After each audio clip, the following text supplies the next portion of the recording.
Hi guys, for this video, magpapalit muna tayo ng smart Wi-Fi switch. Ito na siya. Bali guys, ang smart switch na to ay dalawa yung LED niya sa switch. Yung iba kasing smart switch, wala na siyang, isa lang yung LED niya. Nilalagyan na lang ng capacitor. Yung sa may ilaw. Ito kasi sa kanya, meron siyang neutral at saka live. Yan. Yung ibang switch, wala na po yung neutral. Lalagdagan na lang po yun ng capacitor dun sa may ilaw.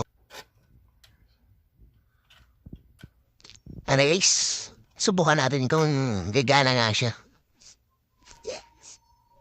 And guys, kumana siya.